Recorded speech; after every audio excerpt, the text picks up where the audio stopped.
Pessoas que tiveram a vida transformada por Deus.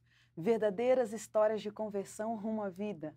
É isso que você encontra aqui, no programa 180 Graus, o Ponto da Virada, que começa agora.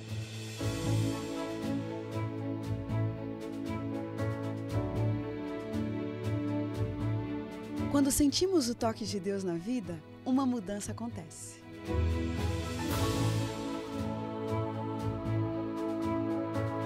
Surge à nossa frente possibilidades de felicidade plena. O toque de Deus restaura, renova, refaz.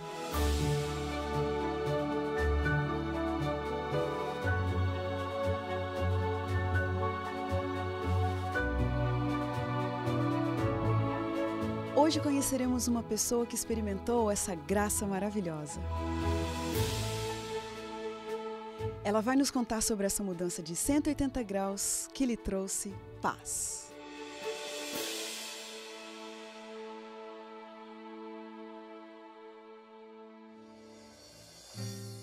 O Júlio dos Santos está vindo da Lapa, no Paraná, para nos contar do amor de um Deus muito generoso e detalhista que operou um grande milagre em sua vida.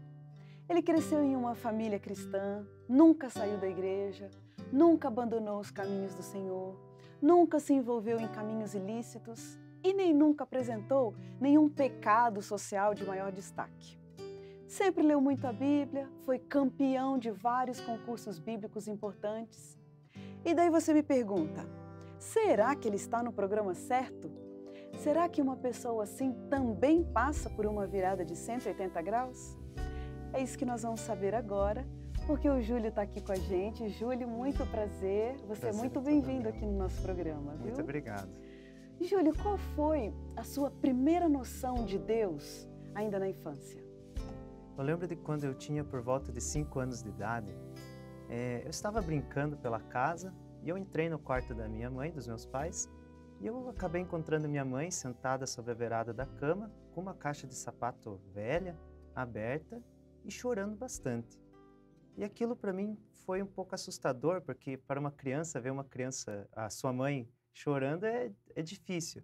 E eu corri, perguntei se ela estava passando bem, e ela então mostrou algumas fotos que ela estava observando.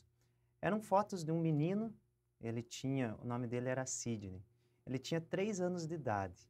E ela me contou a história dele, que quando com 3 anos de idade, ele teve um problema no coração, era o seu primeiro filho, e ele faleceu. E eu fiquei assustado porque eu me deparei com um grande problema do ser humano, que é a morte. Mas ao mesmo tempo, eu vi a solução. Ela me contou da sua grande esperança.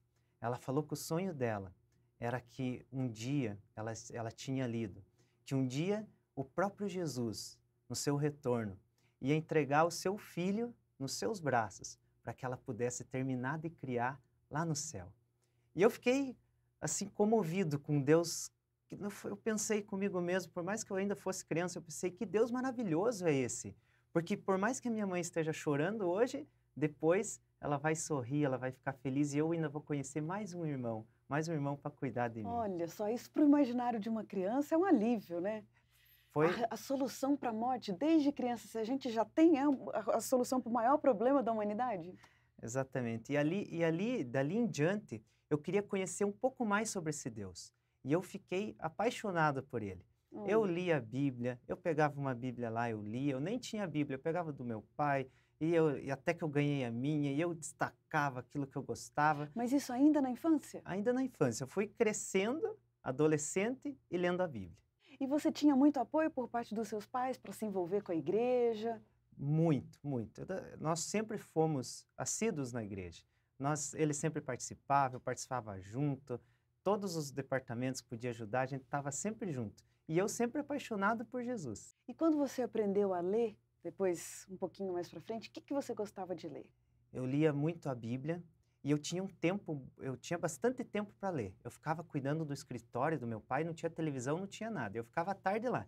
Então eu pegava livros de uma escritora americana chamada Ellen White e eu ficava folheando eles, lendo. Descobri que tem livros maravilhosos. O primeiro livro que eu li foi O Desejado de Todas as Nações. Se eu já gostava de Jesus, Ali eu fiquei apaixonado. Isso já, você diz com quantos anos, mais ou menos? Isso eu digo com 13, 14. Quer dizer, justo na época da adolescência, que é uma fase, né, onde a gente está firmando a identidade, na verdade, sonhando ainda com o futuro, cheio de curiosidade com relação ao mundo que se abre à nossa frente, e você ali concentrado, lendo livros sobre a vida de Jesus. Isso mesmo.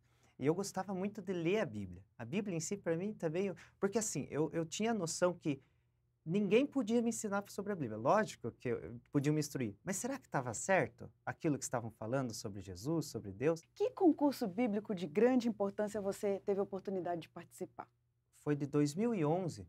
Teve um concurso na divisão sul-americana da Igreja Adventista, que gerencia a Igreja Adventista na América do Sul, resolveu fazer um concurso sobre a Bíblia. E eu comecei a estudar a Bíblia, muito. E eu lembro que eu estava já fazendo o ano bíblico e eu resolvi voltar, porque eu resolvi resumir. Eu falei, para eu estudar eu tenho que resumir. E todos os dias eu passava cerca de 3 a 4 horas estudando e resumindo a Bíblia. Em cerca de 6 meses, eu consegui preparar todo um resumo de tanto que eu gostava. Eu atendia um paciente meu, o paciente fugia, saía, eu corria pegar a Bíblia lá porque eu queria escrever, eu queria anotar aquilo que eu estava aprendendo. Mas você diz um paciente seu por quê? É que eu sou cirurgião dentista. Você se formou cirurgião dentista. Isso. E nessa fase que você já estava atuando profissionalmente, foi que aconteceu esse concurso bíblico? Esse concurso. E até era uma falha porque eu não conseguia estudar tanto, justamente porque Tem eu tinha que que trabalhar. trabalhar. Exatamente. Mas nas horas vagas que eu tinha, eu queria estudar. E o concurso foi acontecendo, eu fui conseguindo ter a graça de conseguir ganhar na igreja, no distrito, na região, na associação local, até que eu fui até para o concurso na União Sul Brasileira. Olha só. E lá eu fiquei em segundo lugar, também com a Olha. graça de Deus, ganhei brindes, andei pela primeira vez de avião, É nunca tinha andado de mesmo? avião. Você foi para onde? Eu fui para o Rio Grande do Sul, para Porto Alegre. Olha que beleza. Tive a oportunidade Foi lá o concurso. lá que foi o concurso. E lá daí foi uma festa Olha espiritual. só. Mas de todos os brindes e viagens, as coisas que eu ganhei, o conhecimento, essa convivência com Deus, ela foi assim algo que não tem dinheiro nesse mundo que vai pagar. A proximidade, porque eu acho assim, nós somos egoístas naturalmente, nós somos maus naturalmente. E eu acho quase que impossível alguém ler a Bíblia, ficar tanto tempo com Deus e não ser transformado por Ele, não ter essa convivência, sabe? Esse sentimento mútuo de carinho, de atenção de um Deus amoroso como Ele é. E esse foi o maior presente que eu ganhei. A maior recompensa. Com certeza. Agora, Júlio, esse programa aqui, nós já várias e várias vezes recebemos pessoas sentadas aí onde você está sentado, com histórias exatamente opostas às suas. Pessoas que não tiveram apoio na infância, pessoas que entraram para o mundo da marginalidade, da ilegalidade, do crime e tiveram um encontro com Deus. Graças a Deus, tiveram a vida restabelecida. Por outro lado, ao mesmo tempo, a gente ouve comentários de pessoas dizendo assim, eu não posso ir nesse programa não é para mim, porque eu já nasci filho da igreja, já cresci na igreja, envolvida, né, com as coisas do Senhor, então eu não tenho uma história para contar. A pergunta que eu faço para você é a seguinte: uma pessoa com um histórico como esse que você está me apresentando, como que essa pessoa passa por um encontro com Deus marcante na vida e vira a sua história em 180 graus? Quando terminou o primeiro concurso, eles já anunciaram que no ano seguinte ia ter outro. E como eu havia ficado em segundo, eu pensei, ano que vem eu vou ficar em primeiro, né? E já comecei logo a estudar a Bíblia. Ia ser mais fácil ainda. Ia ser só sobre o Novo Testamento. Falei, mais fácil, mais tranquilo, melhor de estudar. E nesse tempo, ao mesmo tempo, foi descoberto um tumor benigno na minha mãe. A minha mãe era uma pessoa excepcional na cidade. Ajudava, não tinha mágoa com ninguém, uma pessoa boa, assídua na igreja, uma pessoa excelente. E a gente descobriu esse tumor, e era assim, um tumor de cerca de 3 centímetros, sabe, no meio do cérebro. E eu, como cirurgião dentista, eu entendo a gravidade, eu entendia a gravidade da situação. E nós, como bons cristãos, nos ajoelhamos, oramos e suplicamos para Deus esse milagre. Nós tínhamos certeza que Deus ia operar um milagre. Até ela mesma, ela falava assim, vamos orar porque Deus vai me curar, Deus vai me restaurar. E a fé dela transbordava a gente e ela acabava sofrendo muito. E isso foi se arrastando por muito tempo. Ela sofria com seus problemas porque ela queria fazer a cirurgia e, ao mesmo tempo, eu estudando a Bíblia. Só que estudar a Bíblia numa situação dessa é diferente. Porque quando a gente está tudo bem com Deus, tudo flui facilmente. Mas quando tem algum problema, aí a gente já começa a não ter tanta concentração. Eu nunca questionei a Deus sobre os problemas, mas eu pegava ali a Bíblia, eu lia sobre milagres e eu queria, Deus, faz esse milagre. E tudo ainda, veja só, quando a gente descobriu, numa das idas ao hospital, ele ficava a cerca de 50 quilômetros da cidade, um amigo meu, que estudou comigo na infância, ele chegou, eu sei sobre o problema da tua mãe, e não se preocupe, vai acontecer um milagre, porque aconteceu com a minha irmã. A minha irmã tinha o mesmo problema que a sua mãe, e eles não eram de igreja, não eram relacionados a nada, tinham o mesmo problema da sua mãe. E hoje ela veio e o tumor regrediu 2 centímetros. Ela não vai precisar fazer cirurgia nem nada, ela está curada. E a sua mãe também vai ser curada. Olha. E aquilo serviu de fé para a gente também. E a gente orava, porque na Bíblia diz assim que tem situações que você tem que orar e jejuar. A gente jejuava, a gente ficava conectado com Deus. Ela chegou até a dizer assim, quando eu estiver lá na UTI, que eu vou ficar na UTI, vocês tirem uma foto para mim, porque eu quero mostrar como que eu fui restabelecida. Olha, e a gente fez tamanha até fé isso. dela. Tamanha fé. E o meu irmão também, ele falava, tire a foto porque eu vou pregar. E vou falar desse Deus que cura, que faz milagres. E eu também tinha essa noção. Eu orava a Deus dizendo assim, Deus, aqui que eu acabei de ler diz assim, que qual filho que pedindo um pão o pai lhe dará uma pedra? Ou peça e lhe será concedido, porque isso estava em Mateus e está em toda a Bíblia, em todo o Evangelho. E nós orávamos e suplicávamos e eu dizia assim, Deus, cura minha mãe, que eu vou sair por esse mundo dizendo o milagre que o Senhor fez. Puxa vida, mas vocês com uma certeza desse tamanho, sem dúvida pairando pela mente, o que foi que acabou acontecendo? A minha mãe fez a cirurgia e por 15 dias ela ficou na UTI. E o quadro dela foi melhorando dia a dia. Cada dia, um dia melhor que o outro. E a gente via e sentia que ela ia sair curada, ia sair bem. Tanto que nesse meio tempo que eu fui lá, eu mesmo tirei a foto para eu um dia mostrar que a minha mãe foi curada. No cerca do 15º dia, eu fui visitá-la. E acontecia muito disso. Como a família, como era distante da minha cidade, nós nos revezávamos para ir visitá-la. E só podia entrar uma pessoa também no UTI. E naquele dia, eu lembro que eu fui sozinho, eu me dirigi até lá, e eu lembrei, como a minha mãe já estava boa, eu já podia voltar ao meu estudo da Bíblia. E eu pensei, eu vou voltar a ler a Bíblia. E eu lembro que eu peguei, abri, estávamos na fila da UTI, eu peguei, abri a Bíblia e comecei a ler. E eu tinha parado minha leitura em Mateus 26, 27 e 28. Era aquilo que eu precisava ler. E durante a fila, eu fui lendo os capítulos que falam sobre a morte de Jesus. Eu já tinha lido aquilo ali desde quando eu era muito garotinho. Eu já tinha feito estudo bíblico sobre isso, passado estudo bíblico sobre isso, Páscoa, Santa Ceia, a gente sempre celebra a morte de Jesus. Quando eu terminei de ler, nós fomos autorizados para entrar no UTI. E nisso, chegou um médico e falou assim, o senhor que está acompanhando a senhora Neuci? Falei, eu mesmo. Ele falou, você fica aqui do lado. E logo eu fiquei temeroso, né, porque eu pensei, provavelmente ela teve alguma complicação, eles vão avisar que vão entubar ela de novo. Quando todo mundo entrou, chegou uma equipe médica e eles chegaram em volta de mim e falaram, Júlio, a sua mãe, ela teve uma parada cardíaca, por 5 vezes nós tentamos reanimá-la e ela não resistiu. Naquele momento, só existe uma coisa assim, o chão da gente desaparece. Uma coisa é a gente ouvir essa expressão, né? Parece que o chão desaparece. Outra coisa é a gente sentir isso. Porque realmente você foi pego de surpresa, ela estava melhorando. Estava melhorando, ela estava bem melhor. Tanto que na fila da UTI a gente falava, nossa, a gente, né, que a gente conhece os casos de quem está na UTI. Falou, nossa, minha mãe já está bem melhor. E eu, na hora, a primeira coisa que eu quis fazer foi questionar Deus.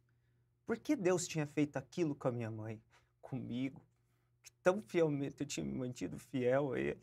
E eu quis falar por quê? Por que Deus?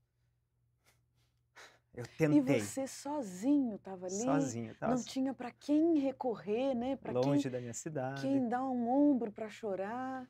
E o que E você fez em seguida? Você eu voltou para a recepção, Não, sentou? O eu que você sentei faz? no chão, eles queriam, você quer ajuda, quer água? Eu falei, não, por favor, me deixe sozinho. E eu quis questionar, eu quis falar, porque eu quis falar, eu não quis pensar, eu quis falar.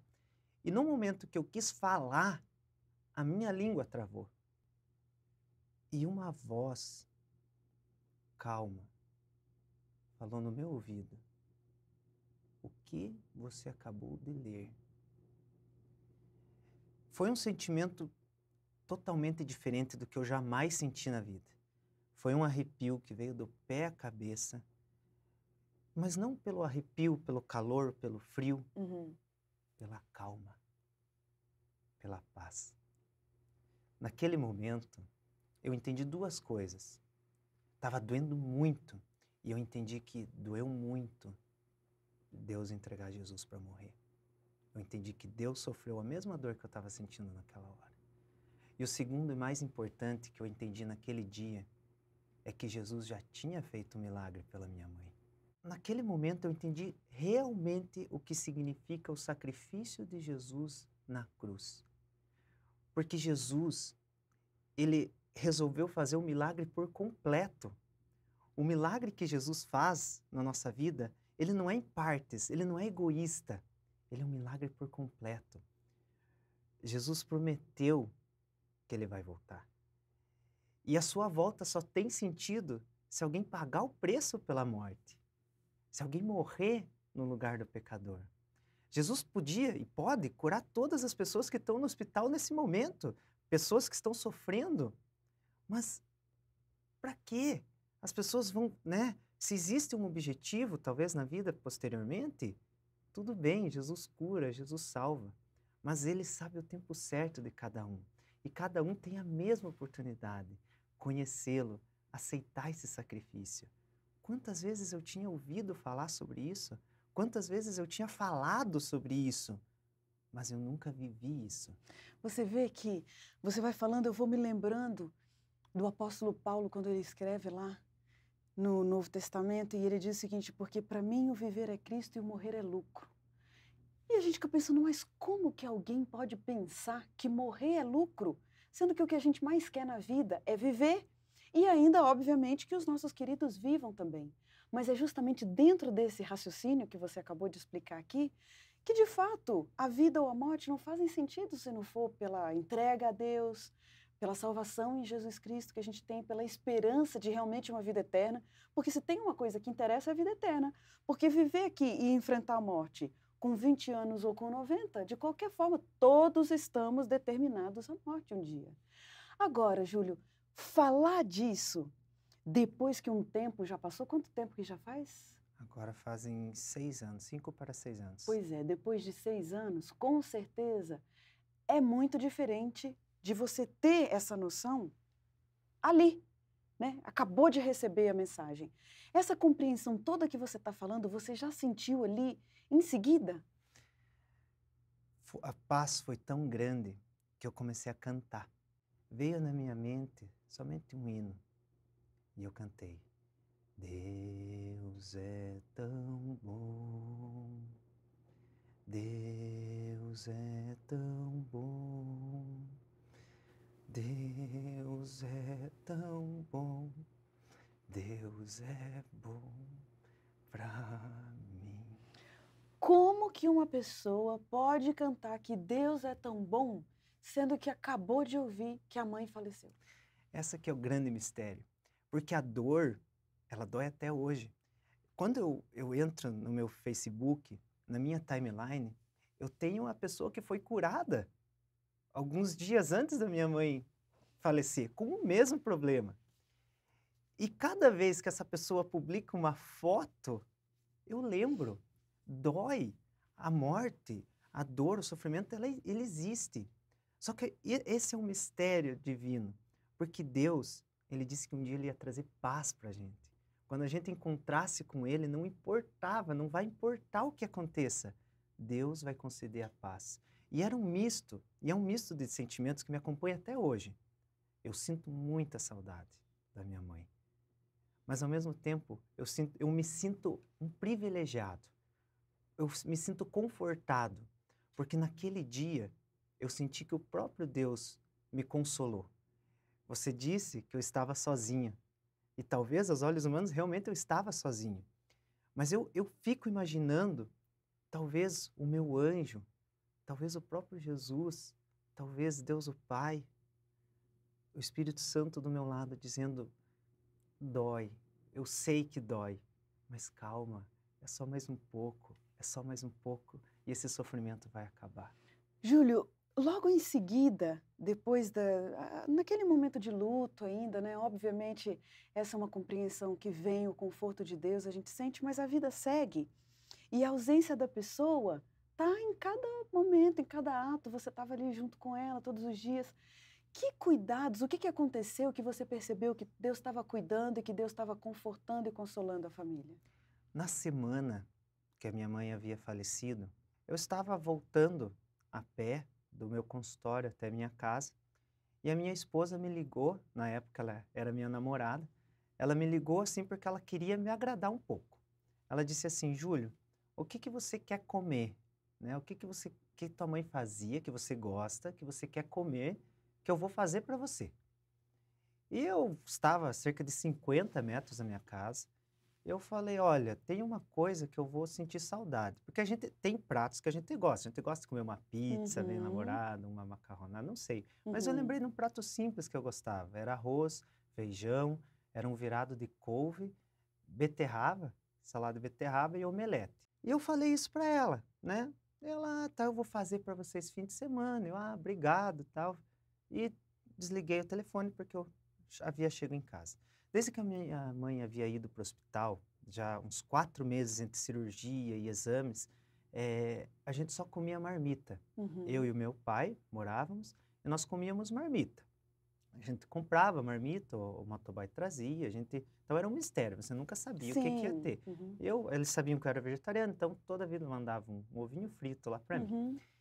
E naquele dia, então, eu peguei aquele prato de marmita, eu fui até o quarto da minha mãe, eu queria ficar, né, ficar no ambiente ali, e eu abri. E quando eu abri aquela marmita, arroz, feijão, couve, beterraba e omelete. No momento eu não prestei atenção, eu Uhum. simplesmente peguei o celular, liguei para minha namorada, falei: Michele, obrigado por você ter feito isso para mim. Ela: ter feito isso o quê? Eu falei: aqui, olha, a marmita aqui, ó, que você pediu para prepararem. Dela: que pediu para preparar? E eu fui perceber, eu falei: não, mas quando eu cheguei a marmita já estava e ela não sabia o que eu gostava. Olha. E sabe, naquele momento ninguém sabia. Eu nunca tinha falado para ninguém que eu gostava daquele Uhum. prato. Uhum. Naquele momento eu falei: Michele, Deus acabou de dar me dar um abraço. Por 2 anos eu continuei com meu pai comendo marmita. E nenhum dia, 5 dias na semana a gente comia, e nenhum dia se repetiu aquele prato. Olha só, Nem foi. antes e nem Uhum. depois. O Foi único. omelete foi a primeira vez que eles mandaram, e a única. Olha só. Ainda veio um crédito, veio batata frita ainda junto.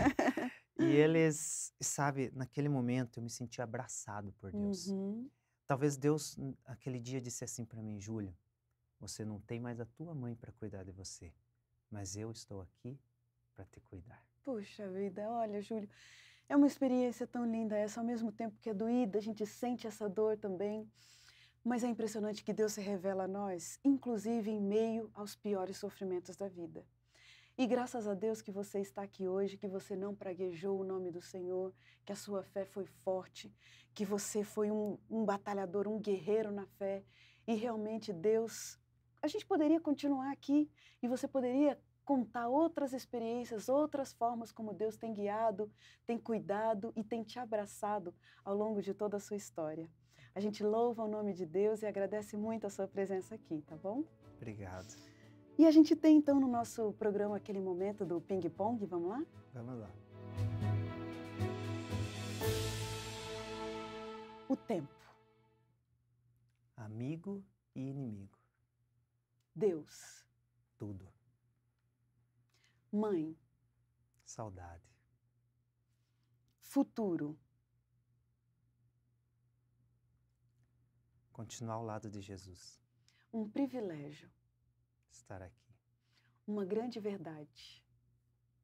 Deus existe. A grande lição da sua história.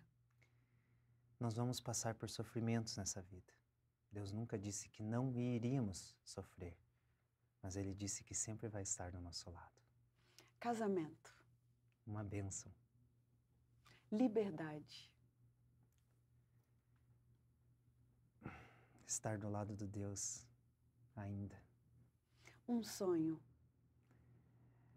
Quero ver a minha mãe com o meu irmão em seus braços e Jesus junto, entregando o meu irmão para minha mãe. Eu quero ver essa cena embaixo da árvore da vida. Amém. Uma música. Deus é tão bom. E o seu abraço especial de hoje vai para quem? Meu abraço vai para minha esposa, para o meu pai, para o meu irmão, para minha cunhada e para o Clube de Desbravadores Excelência da Criação, uma criançada que a gente ajuda a cuidar lá na Lapa. Que coisa linda. Qual o verso da Bíblia que você traz para a gente fechar o nosso programa hoje, Júlio? Eu não tinha nenhum verso da Bíblia preferido. E desde que minha mãe faleceu, tem um que eu amo. Apocalipse 21, verso 4. E Deus enxugará dos olhos toda lágrima, e não haverá nem morte, nem tristeza, nem luto e nem dor, pois as antigas coisas já passaram. Amém. Júlio, que coisa linda, que coisa edificante é para o nosso programa receber aqui uma pessoa com uma fé robusta e madura, como é o caso da sua história. A gente louva a Deus por você. E a nossa oração, nosso desejo para você é que realmente você continue firme para descobrir ainda as surpresas que Deus tem revelado para o justo, as grandes promessas que Ele tem ali na sua palavra. Que elas se cumpram na sua vida e na vida da sua família. Muito obrigada. E a gente termina o programa 180 Graus, o Ponto da Virada, feliz por essa história tão linda. E também, como diz o verso bíblico, era preciso que nos regozijássemos e nos alegrássemos, porque esse teu irmão estava morto e reviveu, estava perdido e foi achado. Obrigado pela sua companhia e até o próximo programa.